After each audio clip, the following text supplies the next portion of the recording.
Good morning student.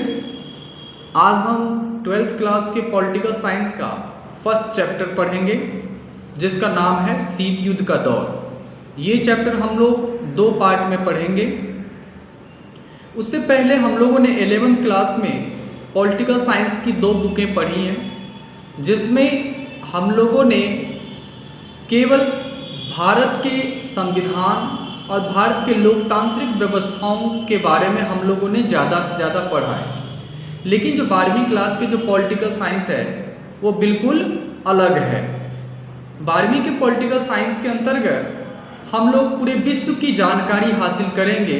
विश्व में किस देश की आर्थिक स्थिति कितना मजबूत है, किस देश का लोकतंत्र व्यवस्था कैसा है, पूरे विश्व की जो सहयोग है एक दूसरे के प्रति वो कैसा रहा है, ये सब सारे जानकारी हम लोग 12th क्लास के पॉलिटिकल साइंस में पढ़ेंगे। तो सबसे पहले जो पहला चैप्टर है वो शीत युद्ध का दौर है। तो हम लोग शीत युद्ध के बारे में पढ़ेंगे कि देखिए यहाँ पे लिखा है शीत युद्ध। तो शीत युद्ध का अर्थ होता है जब दो या दो से अधिक देशों के बीच ऐसी स्थिति बन जाए कि लगे युद्ध होकर रहेगा परंतु वास्तव में कोई युद्ध न हो। इससे युद्ध की पूरी संभावनाएं रहती है। युद्ध की आशंका, डर, तनाव, संघर्ष जारी रहता है लेकिन युद्ध नहीं होता। उससे ही हम शीत युद्ध कर सकते हैं। दूसरी तरफ हम एग्जाम्पल लेते हैं कि हम लोग कोई ना कोई सोसाइटी में, कोई ना कोई कॉलोनी में रहते हैं। वहाँ हम देखते हैं कि दो व्यक्तियों के बीच कोई विवाद उत्पन्न हो जाता है, चाहे वो पैसे से रिलेटेड हो, चाहे वो ज़मीन से रिलेटेड हो। कोई ना कोई ऐसा कारण है जिसके तहत वो दोनों के बीच जो है मतभेद उत्पन्न हो जाता है। ऐसे स्थिति में हम लोगों को लगता है कि आज इन दोनों के बीच मारपीट हो सकती है जिसमें हो सकता है एक दूसरे की जान। Good morning student. आज हम 12th क्लास के पॉलिटिकल साइंस का फर्स्ट चैप्टर पढ़ेंगे जिसका नाम है शीत युद्ध का दौर। ये चैप्टर हम लोग दो पार्ट में पढ़ेंगे।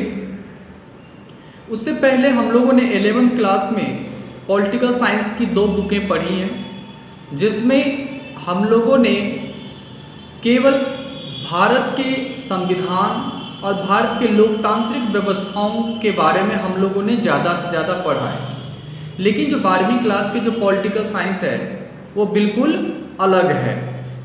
12वीं के पॉलिटिकल साइंस के अंतर्गत हम लोग पूरे विश्व की जानकारी हासिल करेंगे। विश्व में किस देश की आर्थिक स्थिति कितना मजबूत है, किस देश का लोकतंत्र व्यवस्था कैसा है, पूरे विश्व की जो सहयोग है एक दूसरे के प्रति वो कैसा रहा है, ये सब सारे जानकारी हम लोग 12th क्लास के पॉलिटिकल साइंस में पढ़ेंगे।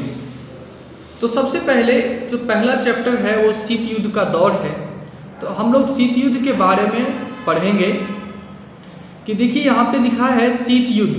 तो शीत युद्ध का अर्थ होता है जब दो या दो से अधिक देशों के बीच ऐसी स्थिति बन जाए कि लगे युद्ध होकर रहेगा परंतु वास्तव में कोई युद्ध न हो। इससे युद्ध की पूरी संभावनाएं रहती है। युद्ध की आशंका, डर, तनाव, संघर्ष जारी रहता है लेकिन युद्ध नहीं होता। उससे ही हम शीत युद्ध कर सकते हैं। दूसरी तरफ हम एग्जाम्पल लेते हैं कि हम लोग कोई ना कोई सोसाइटी में, कोई ना कोई कॉलोनी में रहते हैं। वहाँ हम देखते हैं कि दो व्यक्तियों के बीच कोई विवाद उत्पन्न हो जाता है, चाहे वो पैसे से रिलेटेड हो, चाहे वो ज़मीन से रिलेटेड हो। कोई ना कोई ऐसा कारण है जिसके तहत वो दोनों के बीच जो है मतभेद उत्पन्न हो जाता है। ऐसे स्थिति में हम लोगों को लगता है कि आज इन दोनों के बीच मारपीट हो सकती है जिसमें हो सकता है एक दूसरे की जान भी जा सकती है, लेकिन ऐसा नहीं होता है, तो हम उसको शीत युद्ध के तौर पे हम उसको देख सकते हैं। लेकिन यह शीत युद्ध जो है, ये चैप्टर जो है शीत युद्ध, ये शीत युद्ध दो व्यक्तियों के बीच का विवाद का नहीं है। यह विश्व जो दो गुट में बटा था, उन दोनों गुटों के बीच के विवाद की बात कही गई है, जो सोवियत संघ और संयुक्त राष्ट्र अमेरिका के बीच जो है वो देखने को मिला था। तो अब इसके आगे पढ़ेंगे कि यहाँ पे दिया है कि सोवियत संघ और अमेरिका के बीच जो है यह शीत युद्ध प्रारंभ हुआ था। कब से? 1945 से लेकर के और 1919 तक। उससे पहले हम देखेंगे कि शीत युद्ध से पहले दो जो है वर्ल्ड वार हुआ था, जिसमें पहला जो है 1914 से लेकर के 1918 तक, जो पहला विश्व युद्ध जो है 1914 से 1918 तक हुआ था, और द्वितीय विश्व युद्ध जो सेकेंड वर्ल्ड वार है वो हुआ था आपका 1939 से 1945 तक चला था, 45 तक चला था। तो इसके बाद ही जैसे ही यह द्वितीय विश्व युद्ध समाप्त हुआ, वैसे ही दो महाशक्ति जो है वो पूरे विश्व में उभर के सामने आया, और उसी दोनों के बीच जो है एक विवाद जो है उत्पन्न हुई, जिसको हम लोग शीत युद्ध के नाम से जानते हैं। अब सबसे पहले थोड़ा जानकारी हासिल करते हैं कि द्वितीय विश्व युद्ध जो है वो कौन से देशों के बीच हुआ था, उसके बारे में हम लोग पढ़ते हैं। देखें यहाँ पे दिया गया है कि द्वितीय विश्व युद्ध के जो गुट थे, कि विश्व जो थे दो गुटों में बटे हुए थे द्वितीय विश्व युद्ध के समय में भी, जिसमें पहले गुट का नाम था मित्र राष्ट्र और दूसरे का नाम था यहाँ पे देखें धुरी राष्ट्र। तो मित्र राष्ट्र के अंतर्गत जो है वो सोवियत संघ, फ्रांस, ब्रिटेन, संयुक्त राष्ट्र अमेरिका जो है ये शामिल था, किसमें? मित्र राष्ट्र में। और दूसरी तरफ धुरी राष्ट्र जो है, इसमें कौन कौन से देश शामिल थे? जर्मनी, जापान और इटली। तो इन्हीं दोनों के बीच जो है वो द्वितीय विश्व युद्ध हुआ था, जिसमें विजय किसको मिला? मित्र राष्ट्र को मिला। मतलब क्या कि ये सोवियत संघ, फ्रांस, ब्रिटेन और संयुक्त राष्ट्र अमेरिका जो है उसको क्या मिला? विजय मिला। तो इसके बाद हम देखते हैं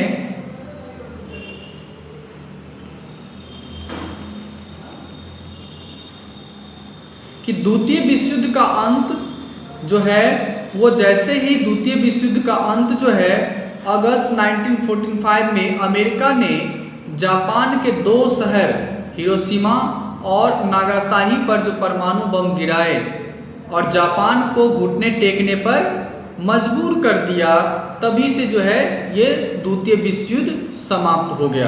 तो आप जानते हैं कि ये जो जापान है वो जापान कौन से गुट का था? ये धुरी राष्ट्र के अंतर्गत था। तो आपको पता है कि धुरी राष्ट्र तो हार गया था, तो जीता कौन था? तो मित्र राष्ट्र जीता था। जब मित्र राष्ट्र जीता उसमें तो अमेरिका था। अमेरिका ने क्या किया? जो 1945 में जो जापान के जो दो शहर थे हिरोशिमा और नागासाकी पर उन्होंने परमाणु बम गिरा दिया था, जिसके कारण से जापान को घुटने टेकने पर जो है वो मजबूर कर दिया। घुटने टेकने का मतलब है आत्मसमर्पण कर देना। इसके बाद जो है दूसरे विश्व युद्ध जो है बिल्कुल समाप्त हो गया। फिर इसके बाद द्वितीय विश्व युद्ध में अमेरिका ने जो परमाणु बम गिराए थे, कहाँ पे? जो जापान के जो दो शहर थे हिरोशिमा और नागासाकी पे।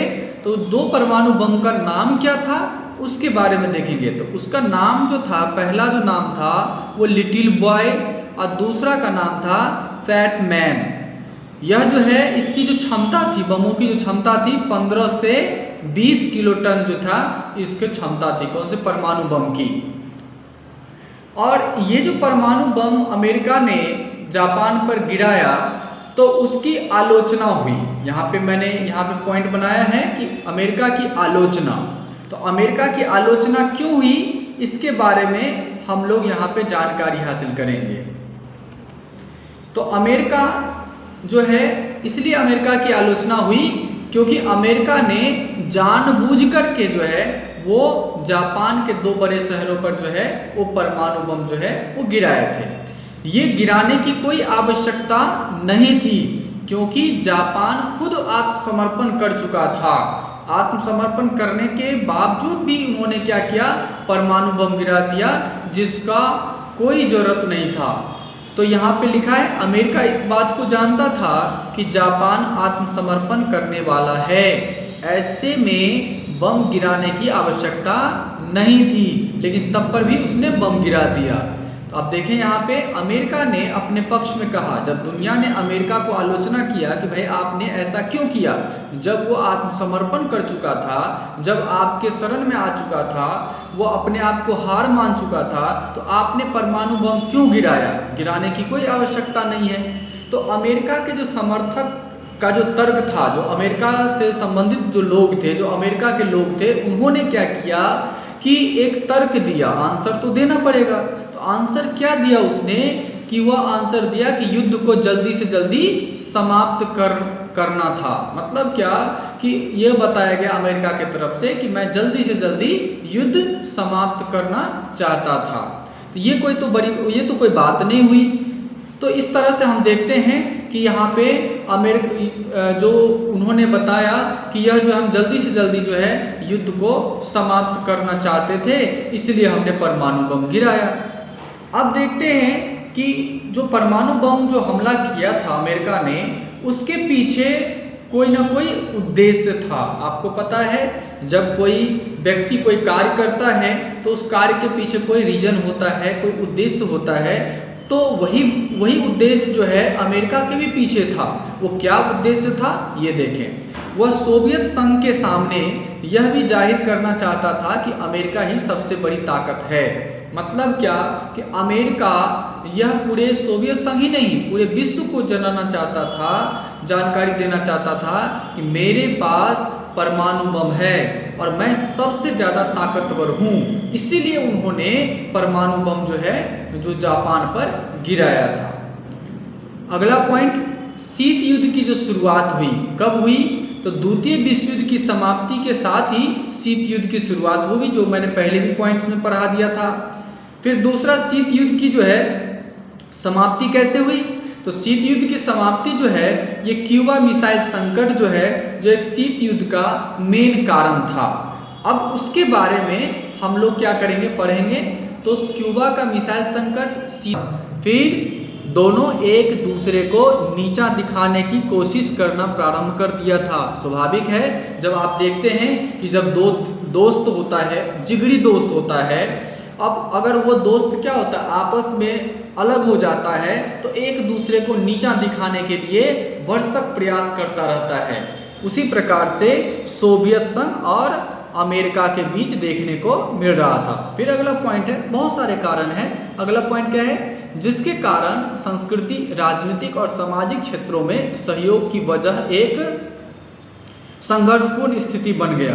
मतलब क्या कि ये दोनों आपस में शक्तिशाली स्थापित करने के लिए क्या हुआ कि संस्कृति, राजनीतिक और सामाजिक क्षेत्रों में जो सहयोग करना था, वो सहयोग की बजाय क्या हुआ, एक संघर्षपूर्ण स्थिति बन गया। मतलब क्या कि एग्जाम्पल के तौर पे मैं बताता हूँ, जब दो दोस्त रहता है और जब वो अलग होता है तो आप देखते हैं कि एक दूसरे को नीचा दिखाने के लिए वो तरह तरह का प्रयास करता है, जिसके तहत जो है वो अपनी आर्थिक स्थिति को जो है वो कमजोर कर डालता है, अपने फ्यूचर्स को बर्बाद कर देता है।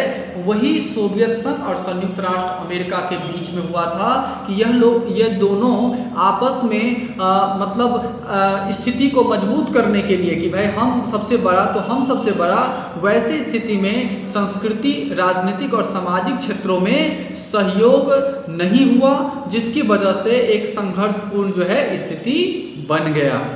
फिर द्वितीय विश्व युद्ध के दौरान अमेरिका ने गुप्त तरीकों से अपना परमाणु कार्यक्रम विकसित किया, सोवियत संघ के सहमति के बिना।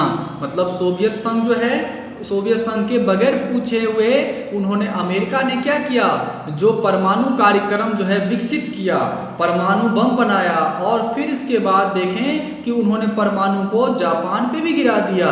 तो अब स्वाभाविक है कि जब हम लोग दो दोस्त हैं, जब कोई हम कार्य करते हैं तो दोनों को संदर्भ में बातें होनी चाहिए, लेकिन अमेरिका जो है वो सोवियत संघ के संदर्भ में बातों को नहीं दिया, जिसके कारण से वहीं से जो है एक दोनों के बीच जो है वो मतभेद उत्पन्न होना चालू हो गया। अगला पॉइंट है, अपना अपना वर्चस्व स्थापित करने के लिए दोनों महाशक्ति विश्व के अधिकांश देशों को अपने अपने पक्ष में लाने के लिए नए नए तरीके बनाना शुरू कर दिया। स्वाभाविक है, जब वो अपने आप को दुनिया में दोनों अलग अलग देश अलग अलग जो है ताकतवर साबित करने के लिए उन्होंने जो छोटे छोटे देश थे वो उसको अपने में जोड़ना जो प्रारंभ कर दिया था। ये सब सारे जो है वो शीत युद्ध के कारण हैं। फिर इसके बाद अब यहाँ पे देखते हैं कि शीत युद्ध जो हुआ वो एक तरह का विचारधारा की लड़ाई थी।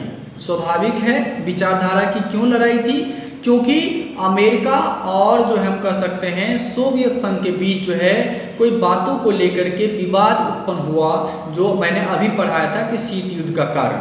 अब थोड़ा इसमें हम पढ़ते हैं कि अमेरिका का सोच था कि अमेरिका का मानना था कि पूंजीवादी जो अर्थव्यवस्था है, जो पूंजीवादी अर्थव्यवस्था है, यहाँ पे देखेंगे अमेरिका ऐसा मानता था कि पूंजीवादी अर्थव्यवस्था दुनिया के लिए बेहतर है, जबकि सोवियत संघ मानता था कि समाजवादी जो है वो व्यवस्था जो है अर्थव्यवस्था जो है वो दुनिया के लिए बेहतर है। तो यहीं पे दोनों का विवाद हो गया, यहीं पे विचारधारा देखिए अलग अलग देखने को मिलता है। ये पूंजीवादी मतलब अमेरिका का सोच था कि जो है कि अर्थव्यवस्था दुनिया के लिए बेहतर है, पूंजीवादी अर्थव्यवस्था दुनिया के लिए बेहतर है, और ये बोलते थे समाजवादी अर्थव्यवस्था जो है दुनिया के लिए बेहतर है। अब पूंजीवादी और समाजवादी में थोड़ा डिफरेंस समझते हैं कि ये दोनों में है क्या।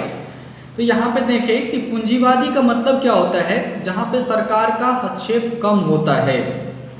क्या होता है, सरकार का हस्तक्षेप कम होता है, वहाँ पे व्यापार अधिक होता है और निजी व्यवस्था ज़्यादा होती है। निजी मतलब क्या कि व्यक्तिगत किसी व्यक्तियों के हाथ में वहाँ की जो संस्थाएं होती है वो निहित होता है।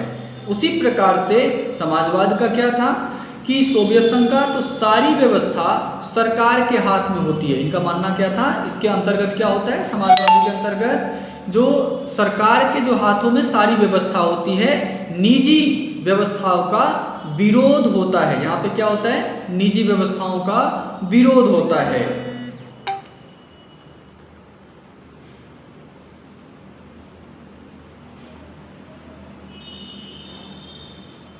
निजी व्यवस्थाओं का जो है यहाँ पे विरोध होता है।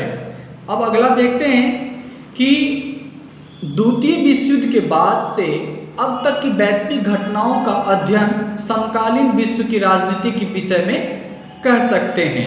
यहाँ पे क्या है, ये पॉइंट्स का मतलब क्या बनता है कि जो द्वितीय विश्व युद्ध जब स्टार्ट हुई थी और स्टार्ट से लेकर के जब शीत युद्ध तक जब समाप्त हुआ था, तो इस संदर्भ के बीच में मतलब इस समय के बीच में जो घटनाएं घटी थी विश्व स्तर पर, उसको क्या कहते हैं, उसको समकालीन विश्व की राजनीति के तौर पे हम देख सकते हैं।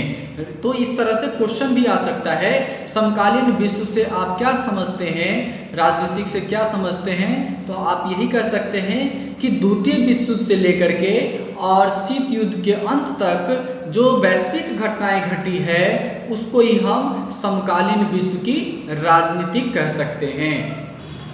तो अब क्यूबा का मिसाइल संकट, क्यूबा का मिसाइल के संकट क्या है उसके बारे में जानकारी हासिल करेंगे। ये बहुत ही इंपॉर्टेंट पॉइंट्स हैं, इससे बहुत सारे क्वेश्चन आते हैं, तो आप लोग ध्यान से देखेंगे। इसको मैंने कुछ स्टोरी की तरह हमने लिख दिया है इसको, तो आप इसको पढ़ेंगे, पढ़ने के बाद आपको समझ में आ जाएगा। तो थोड़ा देखते हैं क्या है। क्यूबा एक छोटा सा द्वीपीय देश था जो कि अमेरिका के तट से लगा है। वह नज़दीकी तो अमेरिका के हैं, लेकिन क्यूबा का जुड़ाव सोवियत संघ से था और सोवियत संघ उसे वित्तीय सहायता देता था। अब यहाँ पे क्या बात समझे आप लोगों ने कि क्यूबा एक छोटा सा द्वीप है और वो अमेरिका के तट से लगा हुआ है। यह नज़दीकी तो अमेरिका का है, लेकिन ये क्यूबा का जुड़ाव जो है सोवियत संघ से है। इसका तात्पर्य यह है कि क्यूबा एक छोटा सा द्वीप देश है जो अमेरिका के जो देश है, अमेरिका जो है उसके जस्ट बगल में जो है यह देश है, और यह जो देश है वो सोवियत संघ से जुड़ाव रखता है। इसका मतलब क्या कि सोवियत संघ जो है ये क्यूबा का दोस्त है। तो इसीलिए वो क्यूबा जो है वो किसको समर्थन करेगा, सपोर्ट करेगा, सोवियत संघ को सपोर्ट करेगा। ये स्वाभाविक है कि दो दोस्त अगर है तो एक दूसरे को सपोर्ट करेगा। तो वही क्या है, क्यूबा जो है वो सोवियत संघ का जो दोस्त है, जिसके कारण से क्यूबा जो है वो सोवियत संघ को सपोर्ट करेगा, क्योंकि सोवियत संघ का दुश्मन अमेरिका है, तो अमेरिका को तो सपोर्ट करेगा नहीं। इसीलिए क्यूबा जो है वो सोवियत संघ को सपोर्ट करता है। क्यों करता है, तो स्वाभाविक है क्योंकि सोवियत संघ जो है वो क्यूबा को वित्तीय सहायता प्रदान करता था समय समय पर, कि आर्थिक स्थिति को जो है मजबूत करता था। हो सकता है कि राजनीतिक हो, आर्थिक हो, कई तरह से उसको सहायता प्रदान करता था। वो सोवियत संघ का जो नेता था उन्होंने क्या किया कि जिसका नाम था निकिता क्रुश्चेव, ये सोवियत संघ का नेता है, सोवियत संघ का नेता था जिसका नाम क्या था, निकिता क्रुश्चेव ने क्यूबा को रूस के सैनिक अड्डे के रूप में जो है वो बदलने का फैसला किया। कि सोवियत संघ ने क्या फैसला किया कि सोवियत संघ ने फैसला किया कि हम जो है ये क्यूबा में एक सैनिक अड्डा बना लेंगे, ताकि अगर जरूरत पड़े, जब अगर मान लो अमेरिका से मुकाबला करना है तो वहाँ पे हमारा सैनिक जो है वो उपस्थित रहेगा, जो हमें युद्ध करने में सहायता होगा। और ठीक उसी प्रकार उसी तरह अमेरिका सोवियत संघ ने क्या किया, जो क्यूबा पर एक मिसाइल लगा दिया, जो मिसाइल जो है वो तैनात कर दिया, और वो मिसाइल का जो है मुख जो है अमेरिका के देश की तरफ जो है वो कर दिया, जिसके कारण से उस मिसाइल के चपेट में अमेरिका ने देखा कि इस मिसाइल के चपेट में जो है कि जो क्षेत्र में हमारे कई ऐसे क्षेत्र आ रहे हैं, जिसके कारण से अमेरिका ने पैर को पीछे कर लिया। बात आ गई समझ में। तो इस तरह से ये क्यूबा जो है वो मिसाइल संकट है। इसको अच्छी तरह से आप पढ़ लेंगे तो आपको समझ में आ जाएगा। फिर अगला है दो ध्रुवीय विश्व का आरंभ। फिर इसके बाद क्या हुआ कि दो ध्रुवीय विश्व का आरंभ हुआ, और वो कैसे हो गया इसके बारे में हम जानकारी हासिल करेंगे। यहाँ पे अब देखिए यहाँ पे कि दोनों महाशक्तियाँ विश्व के विभिन्न हिस्सों पर अपने प्रभाव का दायरा बढ़ाने के लिए तुली हुई थी। जो मैंने आपको पहले पढ़ाया था कि दो महाशक्तियाँ जो है वो विश्व में अपना क्षेत्रफल, अपना दायरा बढ़ाने के लिए वो क्या करते थे, वो तैनात थे। मतलब क्या कि भाई जो भी देश है, छोटे छोटे देश को अपने में शामिल करने की कोशिश करते थे। आपको एग्जाम्पल के तौर पे बताता हूँ, कोई व्यक्ति अगर ग्रामीण क्षेत्र में है या कहीं कॉलोनी में है तो अपने आप को ज़्यादा ताकतवर बनने के लिए क्या करते हैं, ज़्यादा से ज़्यादा वो प्लाटें खरीदते हैं, ज़मीनें खरीदते हैं, ताकि लोगों को लगे कि नहीं इसके पास इतने सारे ज़मीनें हैं, इतने सारे मकाने हैं। तो उसी प्रकार से यहाँ पे महाशक्ति, दो जो महाशक्ति है वो अपने आप को ताकतवर बनने के लिए, पूरे विश्व में अपना प्रभाव अपना बनाने के लिए वो अपना विश्व के अंतर्गत क्या करते, अपना दायरा बढ़ाते थे। दायरा का तात्पर्य है अपना एरिया बढ़ाते थे, कि अब छोटे छोटे देश जो है उसको अपने में जोड़ते थे।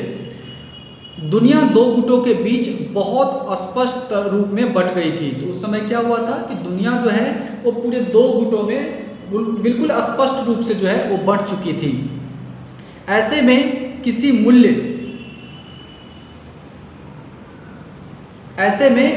मूल्य के लिए एक जो है रास्ता यह था कि वह अपनी सुरक्षा के लिए किसी एक महाशक्ति के साथ जुड़ा रहे और दूसरी महाशक्ति तथा उसके गुट के देशों के प्रभाव से बच सके।